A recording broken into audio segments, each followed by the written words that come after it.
welcome to the Human Biography podcast. On today's episode, I've got Diraj Goel. Now, Diraj, I've known you for probably like over 3 decades, probably.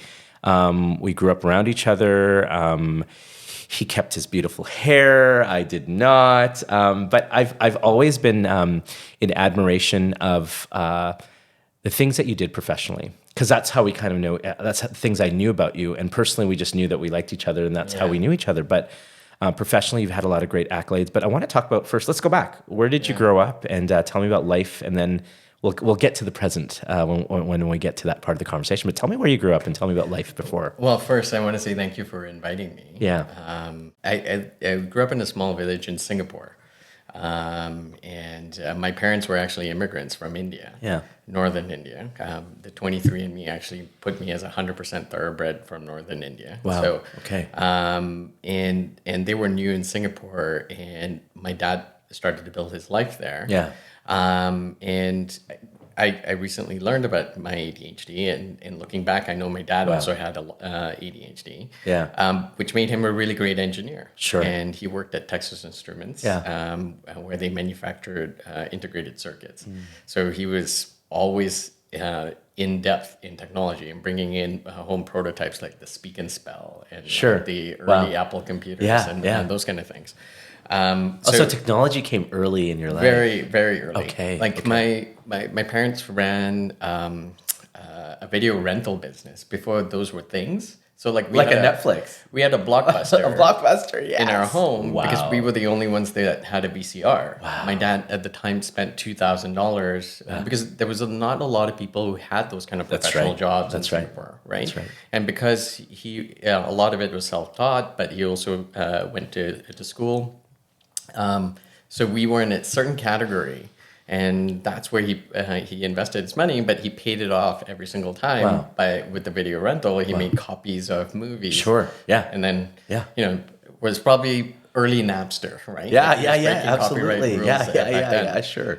So that was my constant exposure. And my dad spent a lot of time working on technology. He had a side gig. He was running a side gig business, fixing TVs and VCRs and those kind of things. So I was always surrounded by technology parts. I remember once, we had this prototype computer at home that my dad had brought home, which was a TI computer. It was a clone of an Apple. Sure. And there was Bits and Bytes magazines that he used to bring home from work. And on the back of them, the back pages had pages of code. Wow. For games. Wow. And the computer couldn't save anything. Sure. So you turned it on, had a Go prompt, and you had to type it out, right? So we'd leave it on for days, and my brother and I would sit there for hours. Sure. And not do our homework. Yeah. And my mom came and turned off the flip computer. The switch. I think it was 6 years old. Sure. Right? Wow. 5 or 6 years old. Yeah. My 5-year-old is on an iPad. But he's not writing code. That's right. So, so that's kind of the exposure that I had. But then growing up where my dad saw an opportunity was in Canada. Yeah. I think there was a lot of challenges from an economy standpoint, as well as my dad's own struggles in terms of his work. And he saw an opportunity in Canada for a different type of life. Sure. One where he wasn't working 7 days a week. Yeah. And I used to see him on weekends, not so much during the weekdays. That's right. Hard work, yeah. And he was working 70, 80-hour weeks. So we came to Canada in 1990. Wow. I was 13 years 1990, old. wow. Yeah. So that's a long time ago. That's right. So, and and going through that journey, coming to Canada as a 13-year-old, going through high school, I remember homeroom. I was the third person in line, and the teacher would make you count, so she would know that if one number was missing and that kid wasn't there, it was 1, 2, 3, and because of my accent. Sure. So it's like those simple things about learning and relearning social norms. And especially with a kid with ADHD that's already struggling with social norms. Yes. That was a lot that I had to unpack. But what I was really great at was consuming information. Yeah, great. And my journey originally started in Richmond here locally. Yeah. And then I moved to another municipality that we know here as Yeah, well in Surrey, and we actually moved into a really tough school. Wow. Called Frankfurt. We always have a cop car in front. Yeah. Police And were watching. police were watching, Interesting. and this was like during Wow. the NWA days, right? Like if you remember that period Absolutely. of like the early I grew 90s, up that. Yeah, that time. people getting jumped for starter jackets and those kind of things. Yeah, there was kind of like gangs were coming out in Vancouver at that time when we were young. Yeah. So you got this nerdy Singaporean boy in this situation. So that was a lot of cultural shifting that I had to learn. Wow. From the cultural norms and the accent. The way I speak today is was somewhat contrived, but it's now become fluent. Though if you ask my wife, when I get upset, the accent comes out again. And then she starts laughing. Through that journey in high school, in that situation, I had to overcome a couple of things. One, I completed a lot of my courses and my grades very early on. So by the time I was like 11, grade 11, 12, Wow. I didn't really have a heavy course load. Oh wow. And I was in a tough school, right? Sure. Like it's like a South Central type school. Yeah. So I got into a lot of different things, and I learned a lot of street smarts. Absolutely. As well. I graduated top of my class, full A's, and scholarships, everything. I was in the top 1% in terms of Euclid, Pascal, all of those tests. And then when I got to university, I really struggled. Wow. I never had to study in high school. So now it's like the test is here. You got to study. And where did you go to university? I went to SFU. Simon Fraser University. So there were classes where I was the TA. Yeah. And then there were classes I couldn't even grasp anything. Wow. Right? Like, and it wasn't that. It was just the way the information was presented. Because if I consumed it differently, I would have learned. But again, these were kind of themes that I struggled with as I was going through school.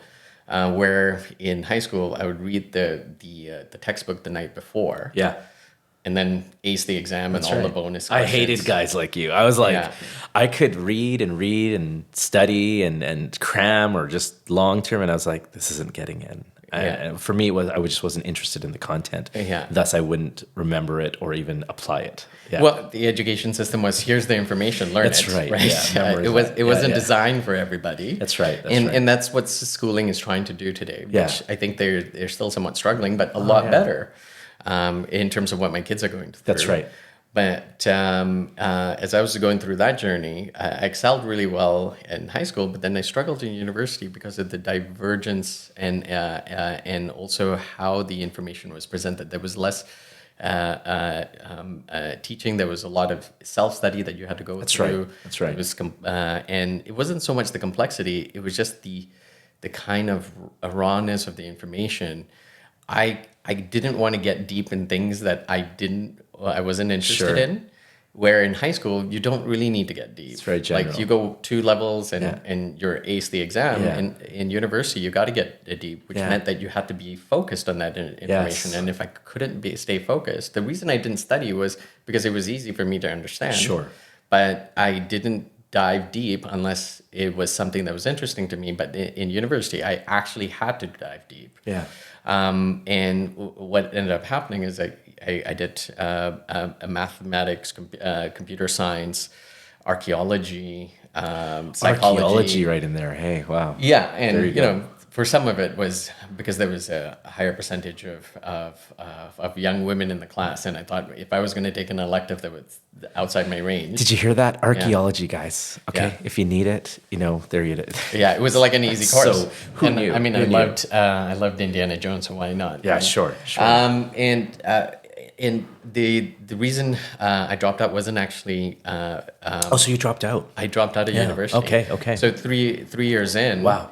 I had started a business because there was this thing called the internet. Yeah. You know, I was in dial-up before people knew what That's things right. were. I knew what it was. Yeah, It's how I right. played games. Yeah. It was everything or communicate. Yeah, and absolutely. in like 1992, I had a BBS, which was like your own little internet. Absolutely. Right? And you would log into other people's computers and download. It's a business. It was a business. I was downloading games and all kinds of stuff. All kinds of stuff. We had Napster before the internet, Yes. right? Yes. So you know, you start to think about the evolution and what we experience versus what's today and the accessibility of information. You had to be very focused on trying to solve the problems to get that information. Absolutely. At that point. Yeah. Through that process, you start to build some skills in terms of problem solving because there was always problems. It's a different type of mindset. Well, when you don't have the internet and you run into a problem with your modem, what do? Yeah. Right? Control Alt Delete. Your phone call, you start to tech support, or you unplug it and just like you know, I was going to the library, I was buying magazines, I was watching all kinds of stuff wherever I could get the answer. Sure. And that's how my dad operated. Wow. Right? Like he could basically fix anything. Wow. If you gave it to him, you know, in a couple hours, he would know how it worked. My dad was an engineer, and I remember there'd be a kettle in the house. And if that kettle broke, I mean, my mindset was like, go buy another kettle. It's like, I don't know, 10, 12 bucks at London Drugs or Shoppers Drug, wherever, right? Yeah. Or today on the internet. But my dad would take a soldering iron and he would actually resolder wires and be like, no, we're going to fix this kettle here and you're going to use this and we're going to use it until it does it again and we're going to fix it. Yeah. So watching our parents, now to me today, I'm like, Amazon, just order it or whatever. And I sometimes will watch my dad walk through my house and he's like, do you need anything fixed? I'm like, no, everything's fine here. Yeah, exactly. It's just built in, right? It's built in. And you mentioned this desire to help. Absolutely. Comes from that desire to where you see something. Absolutely. You see the potential in it. Yeah. You know, you don't exactly know what you need to do. Yeah. But you know you'll be able to figure it out. That's right. And there's fun in figuring it out for some certain aspects. Yeah. And tell me, what was your process of figuring things out? Yeah. Well, so as I've realized as I've got older, you know, the first half of your life you're trying to conquer the world. Absolutely. The second half you're just trying to conquer yourself. Absolutely. Right? Yeah. And as I've started to understand my my perspective, it's always being able to see the potential in things. And really that potential doesn't really come from you know, this desire to make things better. Sure. I think at the core, it just makes me feel out of place when I know there's something better. And then there's an element of why am I doing this over again? Wow. Right? Like this problem's already solved. Yes. I don't want to do it again because in my mind, it's already done. Yes. I thought I was lazy. Yeah. I was just trying to get to efficiency. Sure. And really is because I wanted to do anything else but that. Yes. So and that has helped me look at the world from a perspective of like, okay, there's obviously a better way. Why is it not fixed? There's obviously a reason why it's not fixed. And if it's not fixed, it's either there isn't a solution or people aren't motivated to fix it. And if you solve both, you can build an engine that can create value and solve problems as well. And I think that value creation was a piece that I didn't really understand when I was younger. Yes. In my mind, and the reason why I got into technology was because I had this desire to help, just like my dad, right? Absolutely. Like if you would see me writing cursive, when we had to learn how to write cursive, he would actually hold my hand and help me write it the right way. Yes. And my mom did the same, obviously, as well. His desire was to help us get better, why he brought us here. And I thought through technology, I could fix more things that would impact more people. And in my mind, there was always this perspective of like, and then that person is going to do that and they're going to be wowed.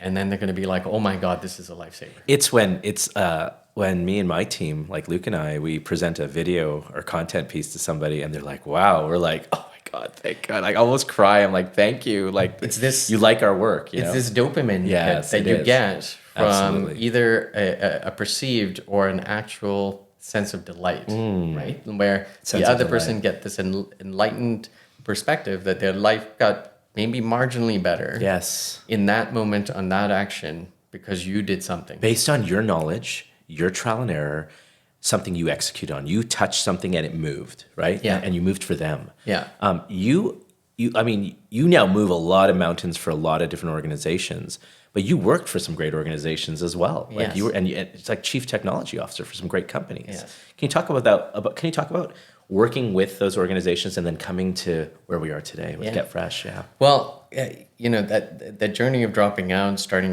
a business, getting into the internet. Sure. I struggled with that because I grew up in a world where education was critical. Absolutely. Right? So, like, how are you going to get any kind of job if you don't have a university education? Absolutely. Yeah.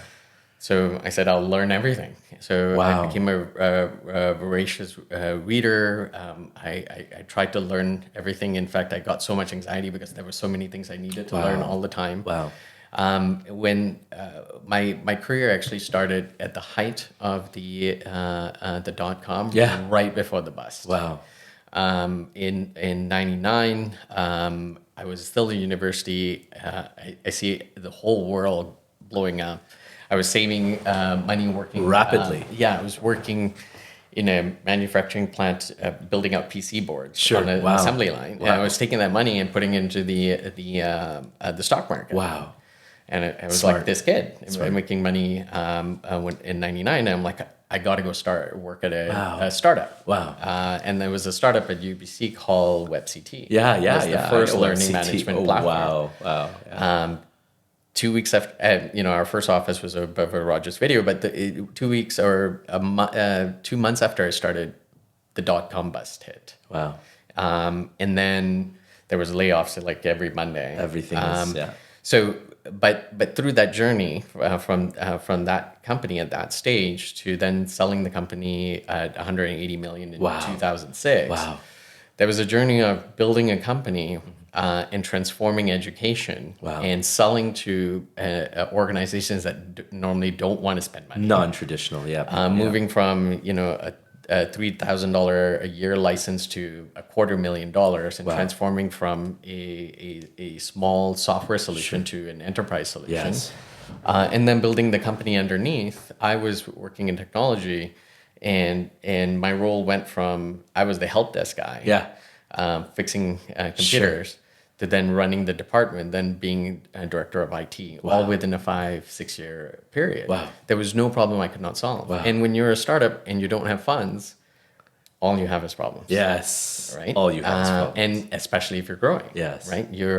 Everything is a pain. So you became important in that process as well for all these great people. No one could move me out of that spot because there would be a deluge of problems that would cascade out. Yes. I was the dam. Yeah. Right? And there were things that amazing. that the organization would see, and the things that organizations would not see. Before there was cloud, I built one of the very early cloud infrastructure systems for development back in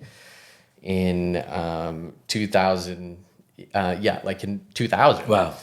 Where you could run like 100 servers on one little appliance. Wow. Because we needed a way for our partners to build their own custom Absolutely. infrastructure, Absolutely. right? So, like, how do you do that? Yeah. Well, I would figure out a solution, and I did. And then I implemented one of the first instances of large-scale spam filtering. Wow. Which was from this early stage innovative company. Sure. That I found, and I researched. I made a bunch of calls, and it's a bunch of guys in some lab where they would get 200 emails, and about 20 of them would be real, and the rest would be spam. I don't know if you remember that period. Yeah. I still get spam because I've my emails on I don't know how many things we To subscribe to. literally no spam the next day. Wow. The CEO called me, and she's like, "I don't know what you did, but you just changed my life." Yeah. Right. Like, and those were the kind of things that made leadership hyper aware of the possibilities of Technology. of not so much technology. Technology in general, but we were a technology company. But if there's a problem, put Diraj on it. Oh, and there's a huge lesson there Yeah. that I want to impart on people is that a lot of people are trying to differentiate themselves in the marketplace, whether it be job finding, like they're putting out resumes and out there. It's about how you not only solve a problem, but you relieve someone's problem. Yeah. Like it's like I remember, and this is just like a more technical internal thing. I used to have a BlackBerry, and that red light would go on, and I know that there was a message there, and I know my phone would be just sitting there, and I'd be like, oh God, I got to get to that message. I'd have anxiety, and I remember there was something on your BlackBerry that you could turn off that red light, and my whole life changed. Because I was like, at that anxiety of knowing that someone's calling me or contacting me.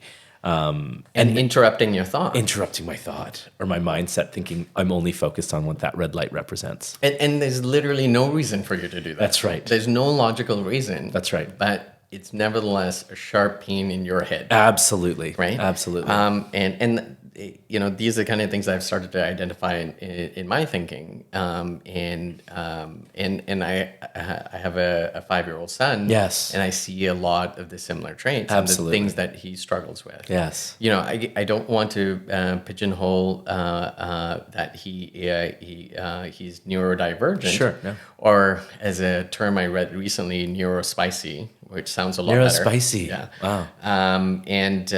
But that's great. You start to recognize these things, Yeah. right? So when it comes to our lives and the things that we have to do, we run into problems every day. Absolutely. We generally accept these problems. Absolutely. But if we were given the chance to solve those problems and there was a price tag to it and the price tag was reasonable, yes, you probably would spend the money. Wow, it's right. Right? You're totally right. That's what rich people do. That's right. When they can't solve a problem, they give it to somebody to solve the problem. However the person solves it, it's like, just spend, I don't care. Yes, Just it move on. doesn't matter. My accountant deals with That's bookkeeping. Like, let go of it, letting go of it. Right? So that used to be a problem. My dad used to do his own bookkeeping. Absolutely. Right? Absolutely. And we used to do accounting Quick before tax. QuickBooks. Yeah, yeah. Right? Oh, yeah, that's right. QuickBooks. Quick tax. Right? So before CRM, there was Maximizer, right? Like those kind of things, where you see an evolution of technology. We've lived in an age, you and I, that we've seen all the trends and changes where our kids will only know one thing. Like they'll only know a world of social media. Where we saw the shift of where it wasn't and then it was, even the internet. And that is completely different. So we are actually able to adjust and understand if the power goes out, for instance. Yeah. My kids are like, oh no, what's going to happen? Like no internet. No. I'm like, let's light a fire and, let's like get a blanket and read, or I don't know, get a flashlight out. But it's a completely different ballgame. And with my family originally from India, we had a farm in Punjab. Yeah. And there was there was like one power line to a TV set, right? That's right. Right? That's right. And some lights. So growing up... In some instances, that's still the case, actually. Yeah, absolutely. Probably the case, right? So, going through that journey where you start to see technology come in. Yeah. But it doesn't actually always just makes life easier. No. Right? Because it introduces new things that you need to solve. Absolutely. Because we're constantly trying to innovate our lives That's as well. right. Innovation is not this thing that we do and make things better. Innovation is we want to make our lives better, so we're innovating to get there. There's a purpose to the outcome, and it's usually human. And if you think about every problem that we face today in the world, and you contextualize them as problems with confining criteria, right? We've got to get from here to B, from A to B, but we only have these things to work on. That's right. Work within. That's right. We can't work outside of that. That's right. My first question is, why? Yeah. Is that perceived or is that real? Or did you actually look at the solutions? Do we have a wider landscape to work with? Absolutely. Because that's usually the first solution. Sure. The confines are a human created because of lack of knowledge. Yeah. And then the other side is if we are truly confined, then there has to be a MacGyver way or an A-team way of us getting from. And only we know that context. Yeah. The MacGyver or the A-team. Yeah, that's right. Right. And that I think is a level of grit that you need to have. And it's fun. And it's fun. It's fun. It's fun. Absolutely. And that grit becomes a bigger need during periods of downturns. That's right. Economic downturns. That's right. Because you don't have an abundance of resource. So I've been in situations where there's an abundance of resource and a lack of resources, Yes. and there's different ways you start to look at grit. Yeah, you focus on tactical because it's strategic. It allows you to stay alive. Sure. Then being totally strategic, Yes. but no, trusting the tactical. So my journey through my career has been going through those ebbs and flows economically. Absolutely. So going through WebCT and then through a bunch of startups, agencies, another scale up that went from 5 million to over 150 million, where I ran operations. That's right. That's right. In technology. And then at Hootsuite, I was there for a year, but my role was transforming the company from how it operated as a startup. It was completely divergent in its operations to organizing and scalable engine. Absolutely. And consolidating certain services. Yes. And also re-engineering the company around its economic model. Wow. Because at that point, it had got to the scale of revenue at 70 million to no longer be considered a startup. It has to show profitable economics. It's kind of like what WeWork happened when that's they went right, IPO, that's right? Everyone's like, oh, wait a second, you're absolutely. spending like way more money than you're actually making. So it's interesting. You not only looked at technology solutions, but you could also see the economic sort of turn on that as well within an organization. And I use, one of my mentors said this to me. Close to over a decade ago. You are really good at numbers. You can make anything more efficient, but you look at numbers, not dollars. Wow. And I took a little bit of offense to that. I'm like, what are you talking about? I literally build companies that get to millions of dollars. Yeah.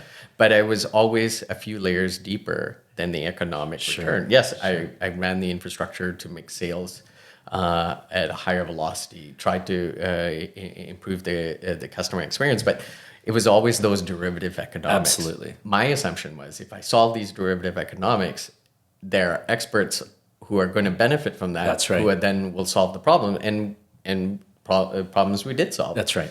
So I didn't need to look at the numbers. But I did have budgets and I did have all those kind of things, but it wasn't profit and loss.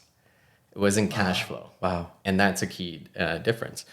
And that's the journey on learning about value creation, because when I worked at Vision Critical, which was a company that scaled from a services company that had an agency model of people doing the work to generate value, versus a technology company that sold technology instead of people time. That's right.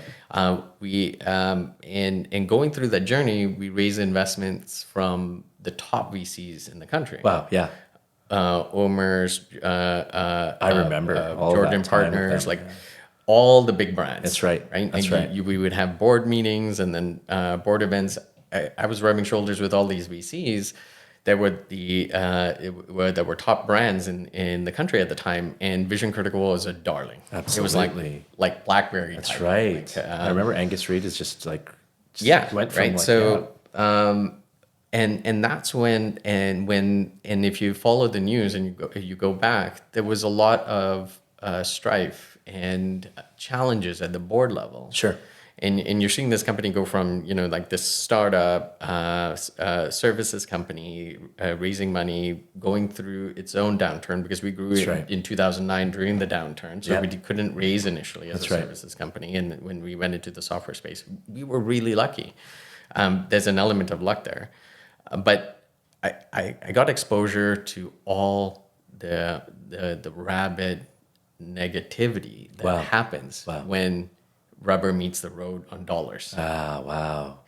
At the board level, because people get emotional over money sometimes. Well, you've got business. You've got boomer and aging founders who are looking for legacy. Yes, in terms of their wealth. Absolutely. This has been a primary vehicle. Maybe they've invested dollars like Angus did, and that's something that I'm seeing across the board as well. But what you start to see is all the conflicting value notes. Absolutely. All these VCs with their own expectations, but then also collaboratively working. And this thing that was supposed to be 100 times in value wasn't actually getting there. That's right.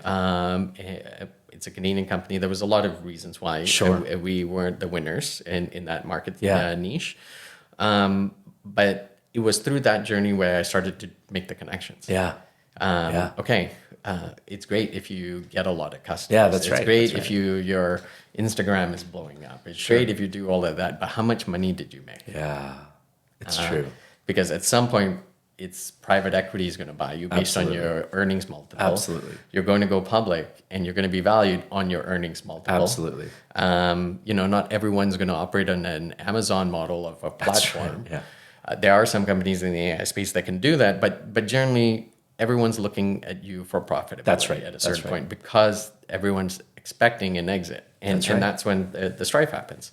So it's a natural course for every company. And if you see the public ones with like WeWork and all of these other stories, and also the number of startups that are failing on a daily basis because they're running out of cash after they raise $100 million, the reality always comes down to, did you make money? Yes. Because if you made money, then you could still grow the company. You're in the conversation without raising any other money. That's right. Right. That's right. And it's that place, that right balance of other people's money to grow value. Yes. Right. With raising investments. That's right.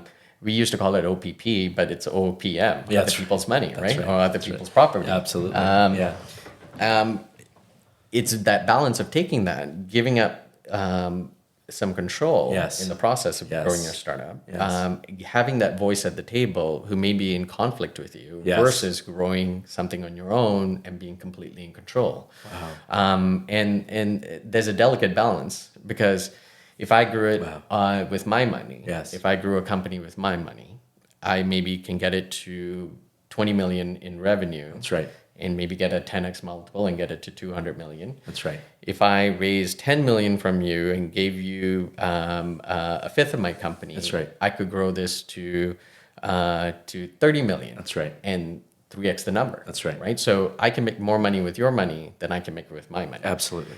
That's the argument I'm raising. Wow. But something got lost in the mix when capital was cheap. Yes. After the Great Recession. Yes.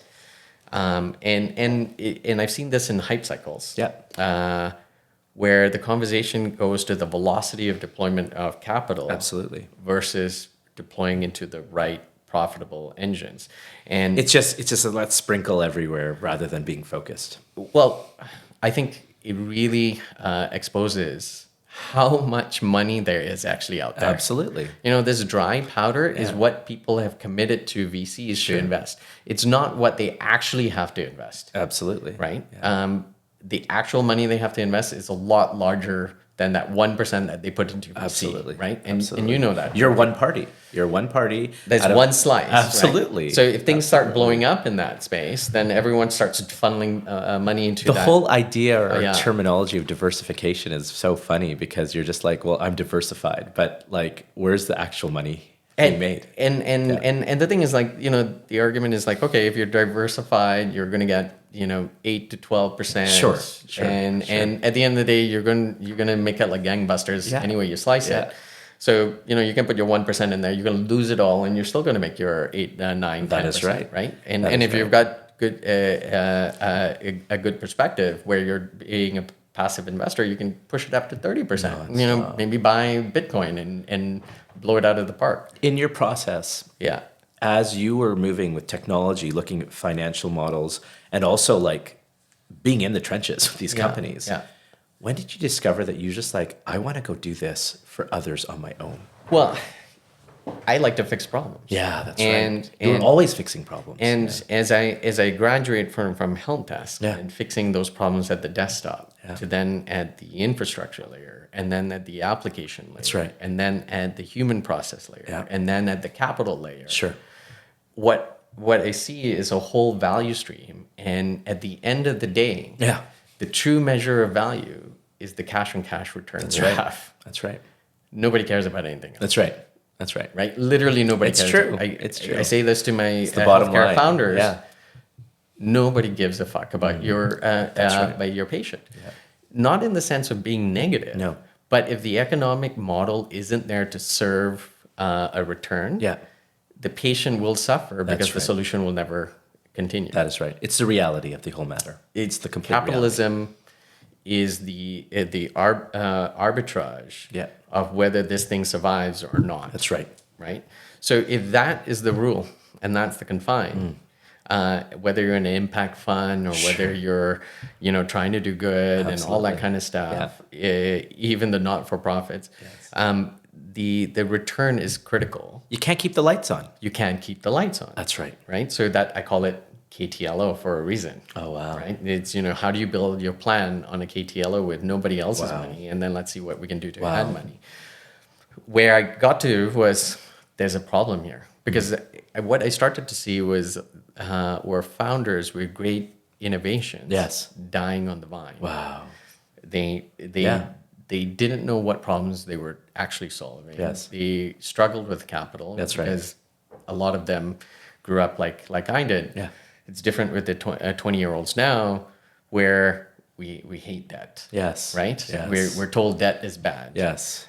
We shouldn't take other people's money unless we're okay to spend it. That's right. And all the things that come with money, where they would struggle with how to actually utilize that money. That's Financial literacy wasn't something that was embedded. Absolutely. Right? Like some founders are building a budget for the first time. Yes. When they're building their companies. Yes. They've never built a budget before. No. Or they're just like, here, handing it to somebody who can build the budget and let me just keep innovating. Let me try to keep innovating. And that happened regularly. Yes. Right? It happened regularly. So we raise money, let's just throw it at the problem. That's right.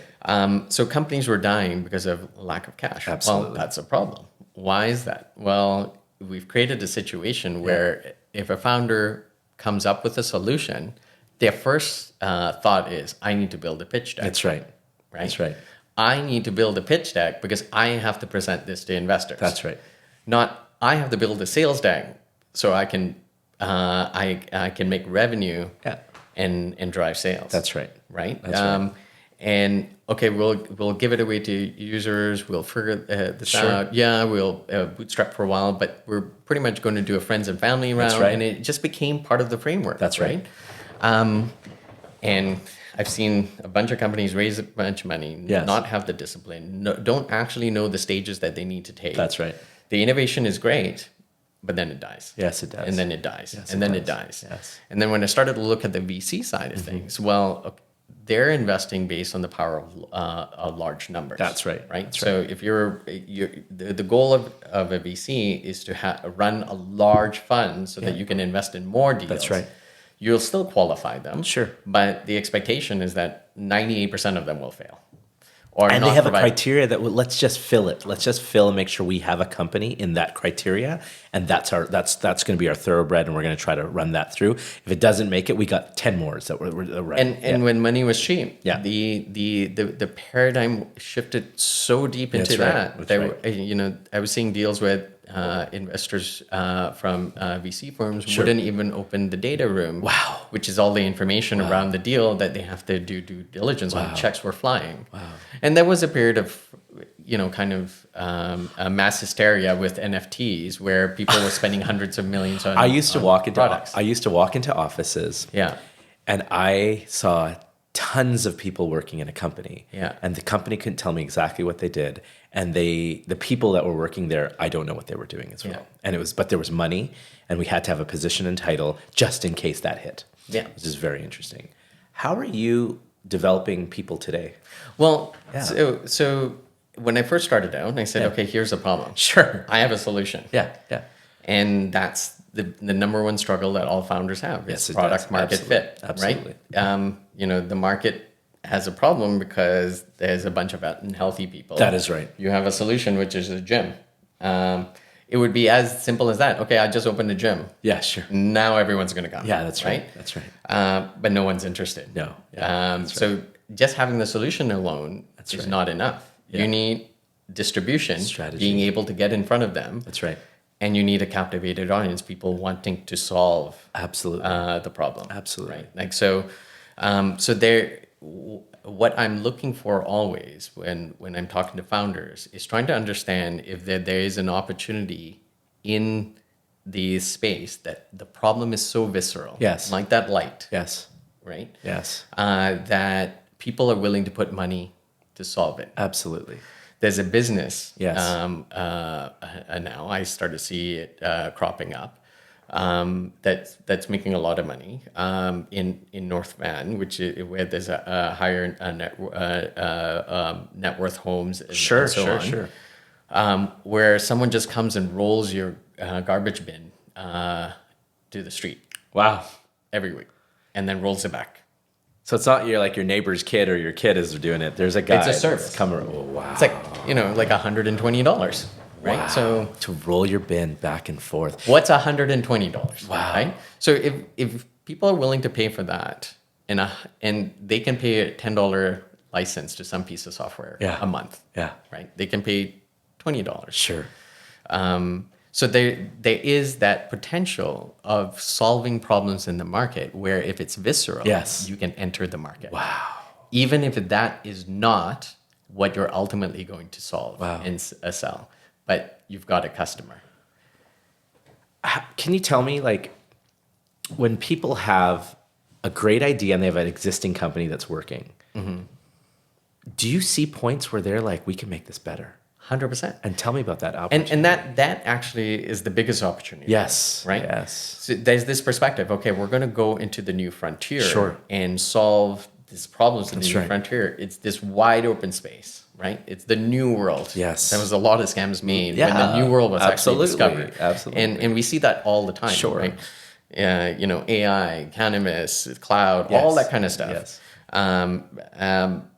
But there are pre-existing companies with pre-existing clients that have not moved and they own their little piece of the market share. Sure. Right? And they're not really growing because they're not really sophisticated. Yes. But they're profitable. Yes. They're consistent. Yes. Their customers love them. Yes. But they don't have any underlying infrastructure to scale. Wow. So you go, okay, well, That's right. you've got 800 customers, but the market that you're serving has 8 million people. That's right. That's right. So we could sell all of them potentially. Yes. There's a certain segment that feel exactly the same way as your 800 that we probably could sell to. That's right. And the problem you're solving doesn't actually solve all their problems. That's right. It solves a small section, and we probably could get them to spend more and solve a wider problem. And we probably can get in front of more people. And you know what? You've been building this company for 20 years. Yeah. Your kids were in school. Now you're an empty nester. Absolutely. You're looking at retirement. Your company's not worth that much. No. And that's the silver tsunami that's happening with boomers retiring. Wow. And you've got a lot of these companies that have been around. SaaS companies or software companies don't have to be these $1 billion, $100 million companies. That's right. They can be 5, they can be 10, they can be 2 that have great customers, great profitability.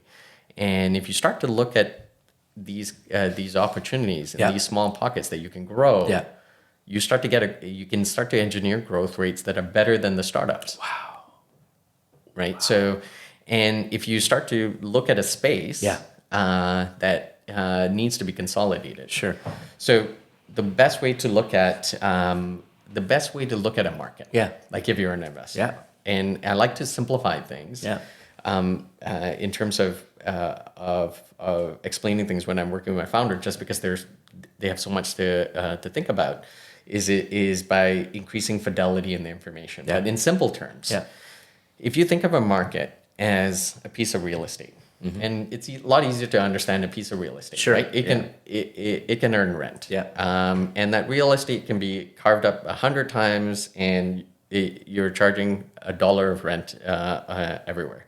This small company has this $1. This company is 100. This company has 5. And then there's this big company in the middle that has like 50. Okay. And the big company goes, well, it's really expensive for me to get this one.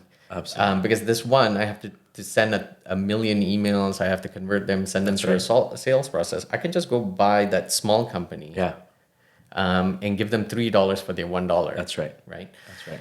And that $1 is recurring spend. That's right.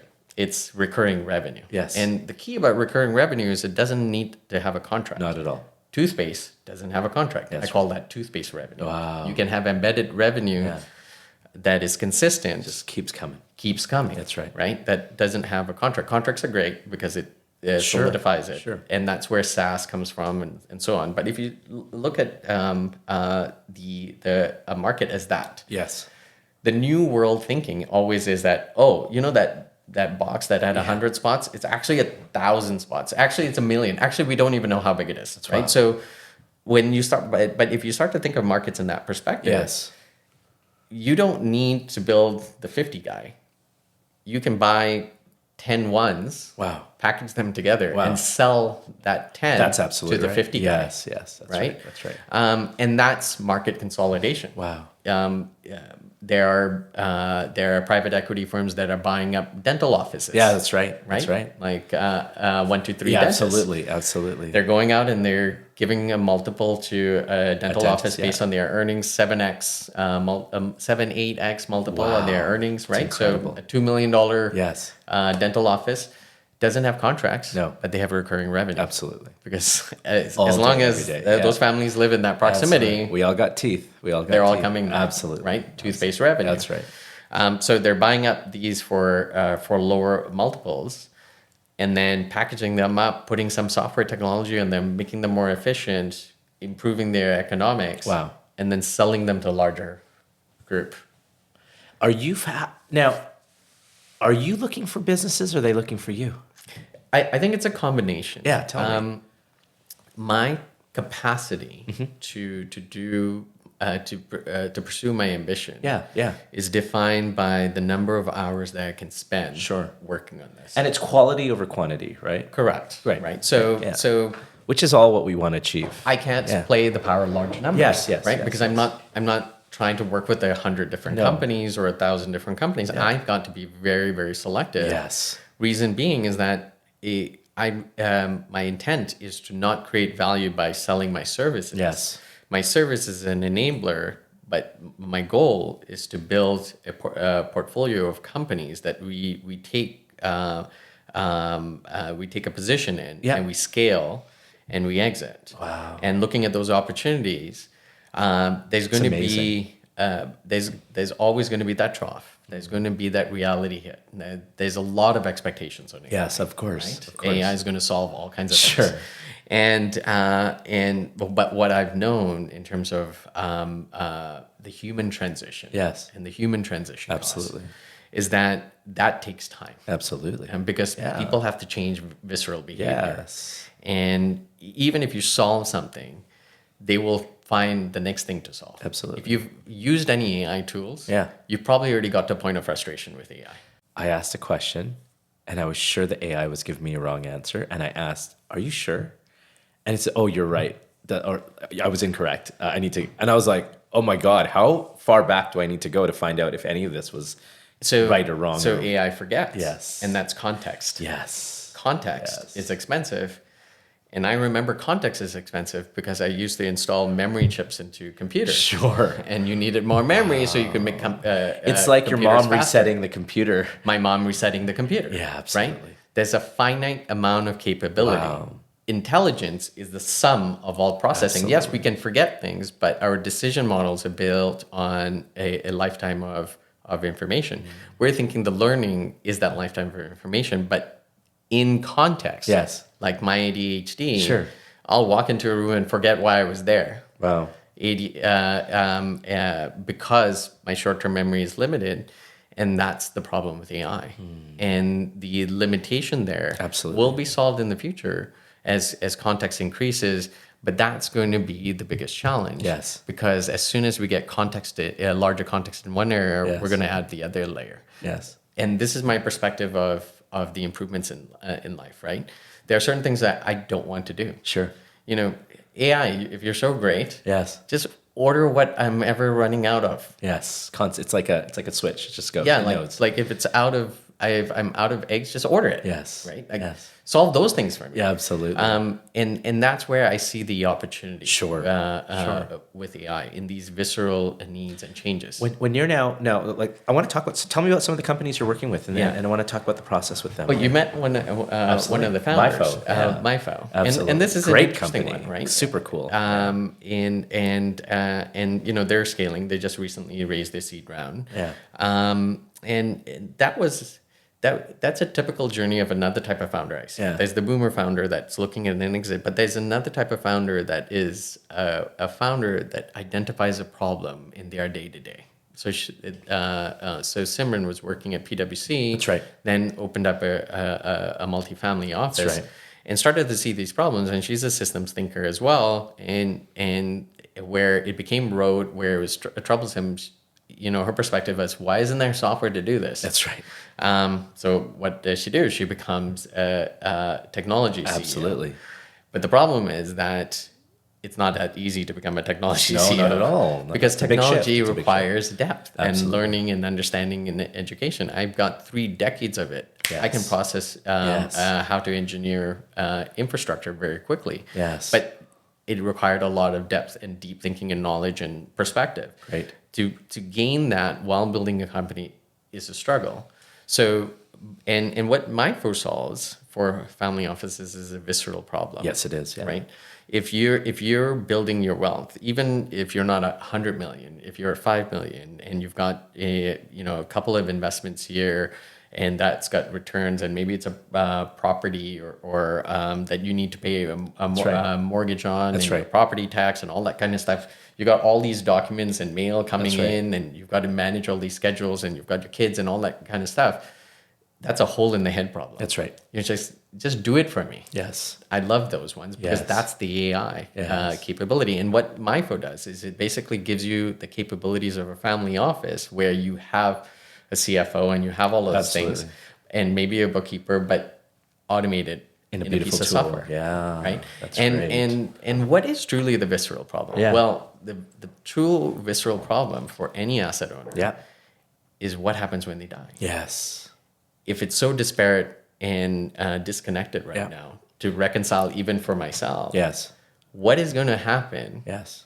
when I pass away and have not passed that information because it's locked in my head That's right. in a binder That's right. and a Google folder and some It's what we calendar do. entries? It's just we interview people about their legacy or at the end of their life and their stories. Yeah. And there's pieces that are like, oh, we never told this to our kids. They never asked. Yeah. And then here we are collecting that, and this is a very financial sort of outlook on that as well. Well, the most critical learning Yes. I've had in life Yes. is around financial literacy. Absolutely. I understood numbers. Yes. I didn't understand dollars. Wow. Yeah. And the motivations around dollars. It's so interesting how you've differentiated that, because now it's an added piece to people to think about. Right. Yeah. You can focus on the numbers, but the numbers have to mean something in terms of Absolutely. dollars and cents. Absolutely. And sometimes the dollar and cents number isn't the right dollar and cents number. right. There's companies making a ton of revenue but losing 100 million. Yes. That's not the right number. Wow. Right. So the value creation around numbers and how to look at that is critical, and because it's so important to legacy. Yes. Right. It really is. A large part of legacy is the wealth, the generational wealth that you can transfer down, both in knowledge and capital. Yeah. And we're seeing a shift of that wealth transforming or falling at the wayside. Yeah. Very quickly right now in this Very time. quickly. Yeah, very right. quickly. So if there is this innate Yeah. desire and interest to capture wealth, Yeah. then using that as a litmus test of whether you're creating value becomes critical, and that's MyFo, and that's why it was so clear to me that there's a visceral need for this because people have so much attention on their wealth, Absolutely. but they don't have the right attention and they don't have the right infrastructure. And amazing. this would solve it with technology and basically solve a big box in their head. Yes. There's a box in your head that says, I need to be a good dad. Yeah. I need to be a good husband. Absolutely. I need to invest correctly Yes. because I need to have a wealth and I need to manage all of this stuff. And that box gives a lot of people a lot of anxiety. When you talk about money, Yeah. taxes. I mean, right away, there's this daunting feeling of like, oh, everything's going so good. What about this other side? Yeah. And what if we just equalized the education around that, or even helped you with a tool? Yeah, and just like made it more accessible and Yes. simpler. That fidelity, Yes. right? Like, okay, I need to know this much. I need to know enough to call bullshit. AI, can you handle the rest of it? Yes. And then be able to have my wife come in and just ask anything, and it will just tell my wife everything she needs to know. Wow. In the way she asks. Yes. Like, what do I need to know? Wow. My husband just died. Wow. This is what you need to know. Wow. Right? So when you start to think about technology that way, Yes. there's a lot of possibilities. Wow. And that's what I identified when I started speaking with Simran. Yes. So the market has a problem. Yes. We have a solution. Yes. The struggle was no one was buying. Yes. Because that box Absolutely. has a lot of anxiety. You only know what you know Right. until you have something else or somebody else that comes in and looks at it. And so that's really great. Can you tell me some of the other companies and sort of people you want to work with and that you are working with? And I work with companies in stints. Right? Yeah. I'll have a high curve right now. Usually in the fall, I lean out in terms of the active companies I'm working in as I assess my new portfolio. But I'm working with a company called TravelAI.com, and this is a very interesting story. TravelAI.com. Yeah. So. The company's Travel AI, but we have the .com. That's why I say the .com. Human Biography.com. That's what I always say. Yeah, like you don't have the .com. Right? Like we bought it. Yeah, smart. And this is that category of boomer founders, right? Like they've been doing it for 20 years. They went through the pandemic. During the pandemic, that created a situation, a whole bunch of refunds. They went through bankruptcy. Yeah. They bought the company back. They mortgaged their homes because this is this future. Bread and butter. Yeah. In their 50s, right? Imagine being in your 50s and mortgaging your home and putting into a business, right? Like you're so many years from retirement, and then you got to think about retirement. Absolutely. But I saw the opportunity. They, in terms of what they were building a platform that allowed. Travelers who were focused in a specific niche or a specific need, bringing it closer to them and giving them all the information, and building out market shares around niches. That $1 on that map, right? So they could go after people who wanted to go on pickleball trips. Sure. People who travel with pets to cabins. Wow. Like all very interesting niches. Very long tail. Like when you think the term long tail, I don't know if you know what that means. No. So in every distribution, there's a bell curve, right? So, the meat center is where everyone lives, all the big companies. Wow. The long tail is where all the upstarts come in. Wow. And usually what they're saying is that the bell curve starts to shift this way. That's right. Right? So, but the long tail needs usually gets ignored. Yes. Like when you have a very selective, customized need, you can't find the solution. Not at all. You're the long tail. Yes. Right? So that's the long tail. Now, with travel, it's a few $1 trillion. Yes. Which means the long tail, a slice of the long tail is a few $1 billion. Sure, absolutely. So if we go after these needs in a very specific way, we can start to capture a lot of market share. That after bankruptcy, we started working together, and before they had a bunch of staff. They had engineered the company differently. Yes. Right? Because capital was different. The company was growing on a slightly different model. But when I started working with the founders, and these two are some of the most amazing founders I've ever met, John and Chris, wonderful humans with great values that I align with so well. I said, okay, well, let's figure out what's your value. Yeah. This engine that you built, wow, the market demand, the ability to achieve, the data that you have, your knowledge of how to get in front of them. Those are all assets. What can we do? Yes. And how do we build this in a scalable way where we put technology in all these spaces and eliminate these humans? Can we grow the company? Yes. With 80% less humans. Wow. In the first year, we were profitable. Yeah. We didn't raise any money. $2.5 million. We had $500,000 in profit. Next year we did 16. Wow. with $6 million in profit. Wow. We haven't raised any money. We've raised debt to service operations, but we haven't given up any equity in the company. Wow.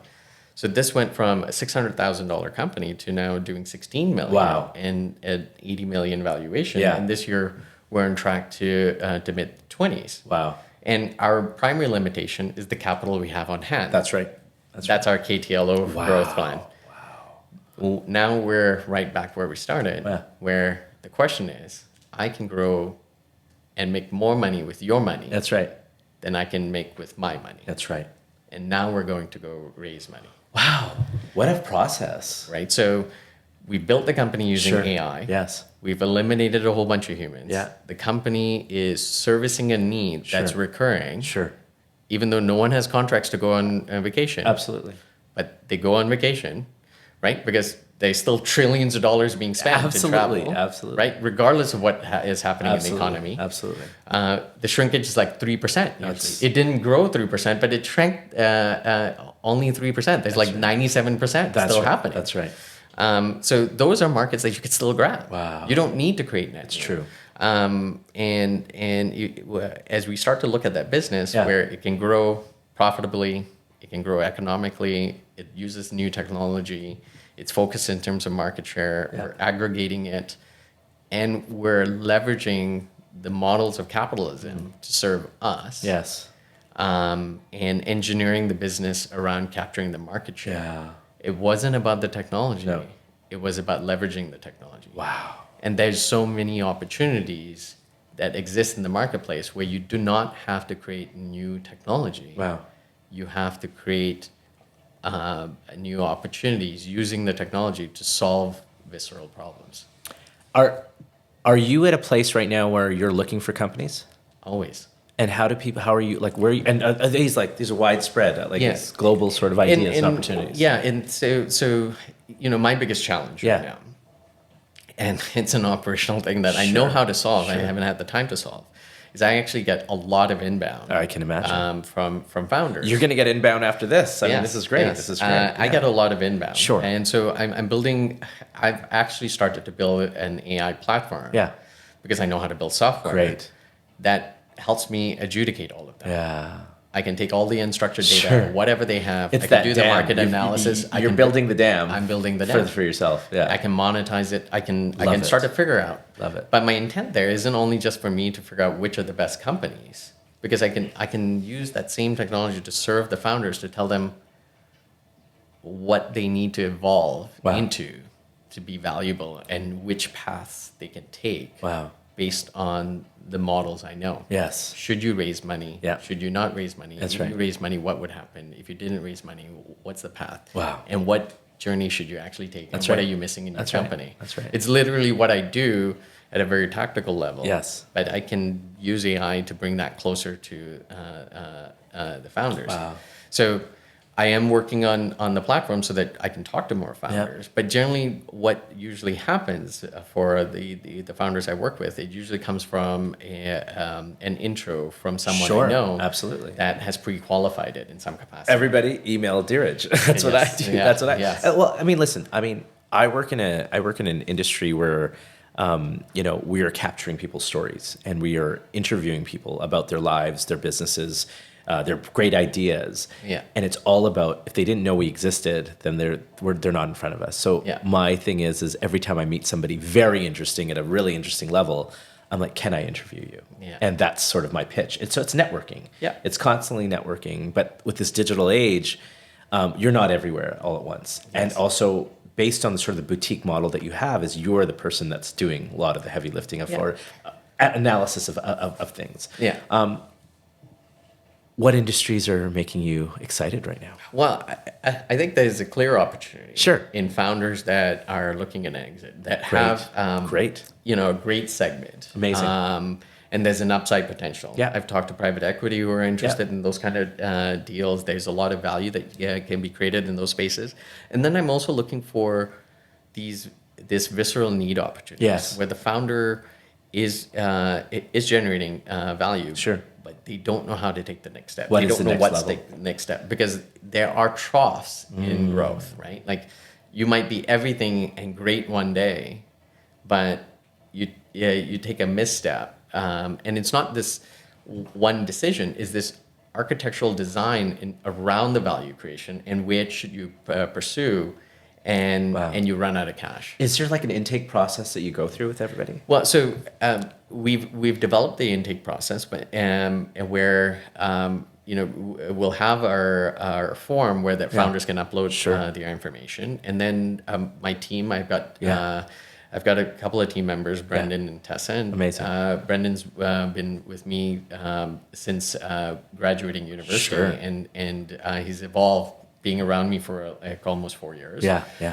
So he goes through and reviews these companies.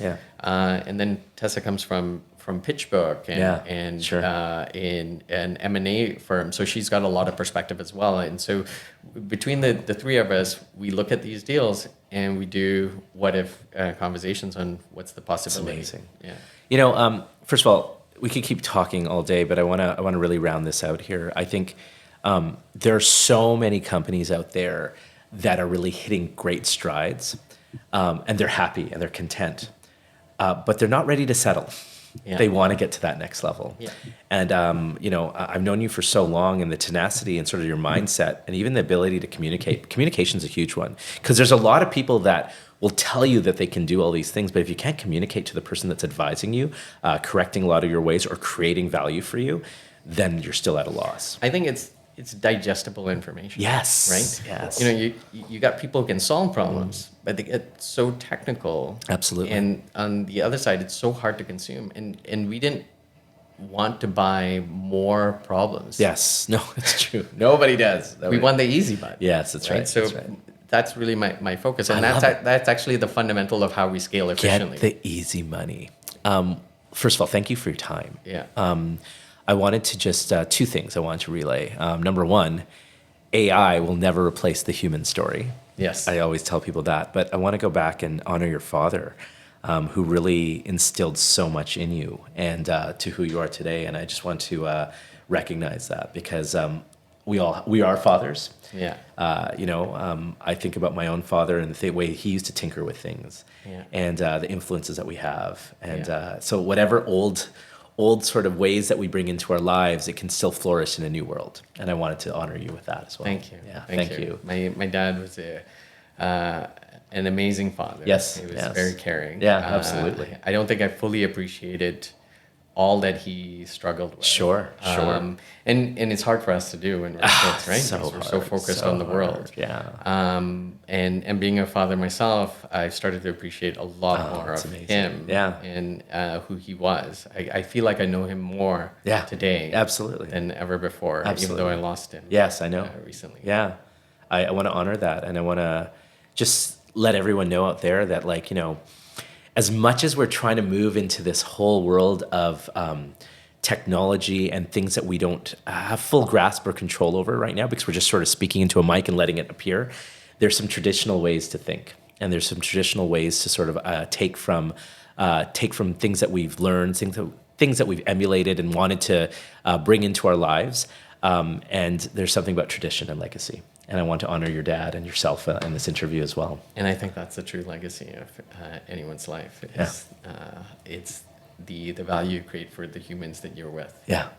And we'll leave it at that. So, Diraj Goel, Get Fresh Ventures. We're going to put information up on how to connect with you. But there's so many more interesting things and conversations to be had with this lovely, brilliant gentleman. And thank you for being on our podcast. That's a Human Biography podcast. Thank you for being with us.